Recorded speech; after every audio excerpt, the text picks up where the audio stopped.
मुफ्ती सलमान अजरी क्या कहते हैं इन काफिरों के बारे में, जरा सुनिए इस वीडियो में। लोग आज ये मुकाबला कंपैरिजन करते हुए बैठे रहते हैं, एक तरफ ईरान है, एक तरफ सुपर पावर हुकूमतें हैं। ये सारे कंपैरिजन दुनिया के हो सकते हैं, लेकिन रब तबारक व तआला की बादशाहत और उसकी सल्तनत जब इंतकाम पर आ जाए तो फिर मेरे अजीजों किसी मुल्क की भी जरूरत नहीं, सिर्फ हवाओं से मौला ताला ताकतों को खत्म फरमा देता। दुनिया कहती है कि जंग के दौरान भी कुछ उसूल होते हैं, लेकिन कोई उसूल नहीं।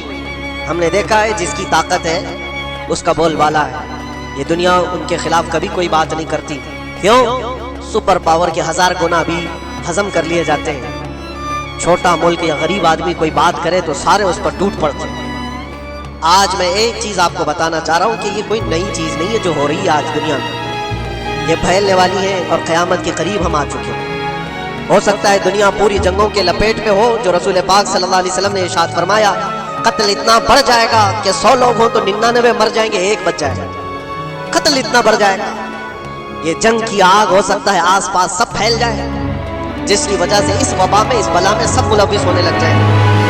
और एक बात ये भी याद रखो, चाहे जैसी भी हुकूमत हो, तारीख पूरी उठा करके देखना, जुल्म के बाद जो गुरूर और तकब्बुर में आकर फिरौन बनने की कोशिश करता है, उसका अंजाम अल्लाह ताला बहुत भयानक फरमाता है। अब के जालिम भी अपने अंजाम के बहुत करीब आ चुके हैं। इन्होंने जुल्म इतना किया है, वो बच्चों की आहें, वो औरतों की चीखें क्या बारगाह रब्बुल इज्जत में ना पहुंची होंगी?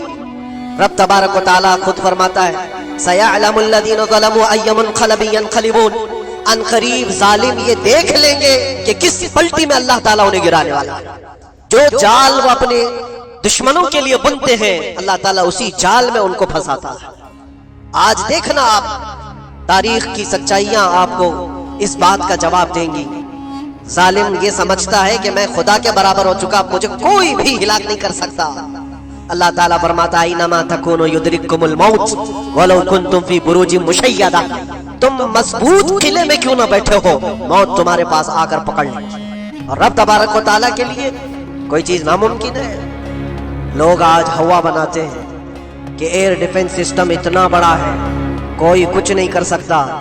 एक छोटे से पिद्दे से एक नाजायज कंट्री को महफूज दिखाने के लिए दुनिया पता नहीं क्या क्या बातें वायरल करती है। इजराइल के पास आयरन डोम है, एयर डिफेंस सिस्टम इतने बड़े हैं, कोई नहीं आ सकता। वो खुदा है, भाई खुदा है। लेकिन दुनिया आज देख रही है, बहुत सारी चीजों को देख रही है। मुझे यहाँ पर किसी के सिलसिले में नहीं कहना, लेकिन एक बात कहना है कि नशा में चूर, घमंड में चूर जो बंदा होता है, अल्लाह ताला कभी उसको मच्छर से भी हिलाक करता है। बहुत बड़ी ताकत का इससे मुकाबला होना जरूरी नहीं।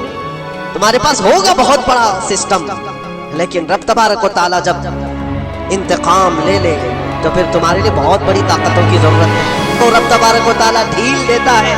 कुरान में रब ताला फरमाता है, वला यहसबन्नल्लज़ीना कफरू अन्नमा नुमली लहुम खैरुल लिअन्फुसिहिम इन्नमा नुमली लहुम लियज़दादू इस्मा। काफिर जो उनको ढील मिली है, ये न समझे कि हमने जो उनको छोड़ रखा है उनके लिए बेहतर है, बल्कि इसलिए हम छोड़ रखे हैं कि वो और ज्यादा करें, और ज्यादा करें। लियज़दादू इस्मा वलहुम अज़ाबुम मुहीन, फिर हम जिल्लत वाला अज़ाब उन्हें देने वाले हैं। ये मत समझ लो कि रब तबारक व तआला इन सब चीजों से बेखबर है। ये छोटी सी कौम पूरी दुनिया पर कंट्रोल हासिल करने के कैसे कैसे ख्वाब देखती है। अगर आप जाएं, इस्लाम दुश्मनी तो इनकी पुरानी है, लेकिन ये जो लोगों का कत्ल है, ये सिर्फ और सिर्फ उनके अपने एक छोटे मकसद के लिए। वदुरिबत अलैहिमुज़ ज़िल्लतु वल मस्कनत, अल्लाह फरमाता है उन पर जिल्लत और गुर्बत लिख दी गई। किस पर? यहूदियों के मुताबिक। वबाउ बिग़ज़बिन मिन अल्लाह, और अल्लाह के गज़ब में रहेंगे वो हमेशा। आप सूरह फातिहा में पढ़ते हैं ना, गैरिल मग़दूबि अलैहिम वलद्दालिन। मग़दूब का मतलब क्या है? जिन पर अल्लाह का गज़ब हुआ, और वो यहूद कौम है। कुरान पाक की मैं आपको बात बता रहा हूँ। और अल्लाह ताला फरमाता है, वजह क्या है? ज़ालिका बिअन्नहुम कानू यकफुरून बिआयातिल्लाह, वह इसलिए कि अल्लाह की निशानियों को ठुकराते हैं। व यक़्तुलून अन्नबिय्यीन बिग़ैरि हक़, और अल्लाह के नबियों को ना हक कत्ल करते हैं।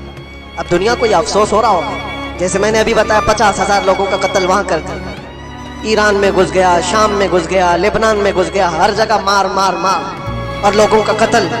मेरे अजीजों, ये तो عام لوگوں کا قتل ہے، اور قرآن یہ کہتا ہے یہ وہ قوم ہے جو اللہ کے نبیوں کو قتل کرتی تھی، اور تاریخ میں ہے تقریباً 10,000 نبیوں کو انہوں نے قتل کیا، 10,000 نبیوں کو انہوں نے قتل کیا ہے، صرف اپنی من مانی بات نہ پائے جانے کی وجہ سے۔ یہ اللہ کے نبیوں کی زندگی میں بتا رہا ہوں جن کے ساتھ انہوں نے کی۔ عیسیٰ علیہ السلام، یہ پاگل عیسائی جو آج ان کی کپڑوں میں جا کر بیٹھے ہوئے ہوتے ہیں، جبکہ زندگی بھر یہ لڑتے رہے ہیں۔ قرآن بھی کہتا ہے وقالت اليہود لیست النصارى علی شیء وقالت النصارى لیست اليہود علی شیء، دونوں لڑتے تھے۔ یہودی کہتے ہیں عیسائی کوئی چیز ہی نہیں ہے، عیسائی کہتے تھے یہودی کوئی چیز ہی نہیں ہے۔ ان کی جنگیں اتنی خطرناک ہوئی، یہ سب لپا پوتی کر کے آج دکھاتے ہیں کہ ہم سب ایک ہیں۔ بہت گہری دشمنیاں ان کے درمیان تھی۔ میرے عزیزوں، یہ تاریخ میں آپ کو بتا رہا ہوں، نبیوں کا قتل کرنے والی قوم، ان کے سامنے عام انسان کیا مانے رکھتے ہیں؟ یہ دنیا کی ساری قوموں کو حقیر سمجھنے والی قوم، دنیا کے پورے ذخیروں کو اپنی ملکیت سمجھنے والی قوم، ان کا عقیدہ ہے یہ دنیا کا جتنا گولڈ ہے، جتنا سونا ہے، اس پر صرف اور صرف ان کی قوم کا قبضہ ہونا چاہیے۔ اتنی خطرناک قوم ہے جن کو اللہ تعالیٰ نے دلوں پر مہر لگایا، یہ یہودی جو ایمان نہیں لائے، اور یہ قیامت تک اسی طرح غضب میں رہنے والے۔ آج ان کا ابھار اگر آپ دیکھ رہے ہو تو شاید تاریخ پتہ نہیں ہوگی کہ کتنی ذلت کی زندگی بھی گزاری، کس طرح بھیک مانگے۔ آج یا اپنی تاریخ کو کہیں پر بھی سوشل میڈیا میں گردش کرتے ہوئے نہیں دیکھ سکتے، پابندی ہے پوری دنیا میں۔ ہٹلر کے قتل عام کے بارے میں نہیں بول سکتا کوئی، یہودیوں کو اتنا مارا تھا اتنا مارا تھا، نہیں، دنیا میں یہ بولنے پر پابندی ہے۔ ان کے کسی بھی پرانی تصویریں دکھانے پر پابندی ہے۔ آج خود اپنے ملک میں ہونے والے حملوں کی تصویر نہ دکھائی جائے، اس پر پابندی ہے۔ یہ تو تم کب تک عیب چھپاتے رہو؟ جہاں سڑن ہوتی ہے بدبو آئی جائے گی۔ اور ان قریب میرے عزیزوں، قرآن کی وہ بات یاد رکھو، اللہ نے فرمایا سَيَعْلَمُ الَّذِينَ ظَلَمُوا أَيَّ مُنْقَلَبٍ يَنْقَلِبُونَ، ان قریب ظالم یہ دیکھ لے گا کہ اللہ اس کو کس کھائی میں گرانے والا ہے۔ کیا ابرہا بہت سارے منصوبے بنا کر کعبہ ڈھانے نہیں آیا تھا؟ اللہ نے ابابیل چڑیوں سے اس کو ہلاک کیا تھا، فرعون کو پانی سے غرق کر دیا تھا، نمرود کو مچھر سے ہلاک کر دیا تھا۔ بڑے بڑے طوفانی طاقتوں کے بادشاہ دنیا میں آئے، لیکن اللہ نے ان کو بہت چھوٹی طاقتوں سے ہلاک کیا۔ آج کے دور میں دعائیں بھی یہ کرو اور انجام کا انتظار بھی کرو، یہ تمہارا بھی امتحان ہے میرے عزیزوں۔ جو آگ پڑوس میں لگی ہے اس کی چنگاریاں تمہارے گھر کو بھی جلا سکتی ہیں۔ اپنے برے اعمال سے توبہ کرو، اللہ کے غضب سے ڈرو کہ اس کی پکڑ نہ آئے۔ اللہ تبارک و تعالیٰ کہنے سننے سے زیادہ عمل کی توفیق عطا فرمائے۔ اور جو ناحق مارے گئے بچے ہیں، مولا تعالیٰ ان بچوں کو مارنے والے ظالموں کو خطرناک انجام تک پہنچائے، انہیں کیفر کردار تک پہنچائے، رب تعالیٰ انہیں عذاب علیم میں گرفتار فرمائے۔ وآخر دعوانا الحمدللہ رب العالمین۔ السلام۔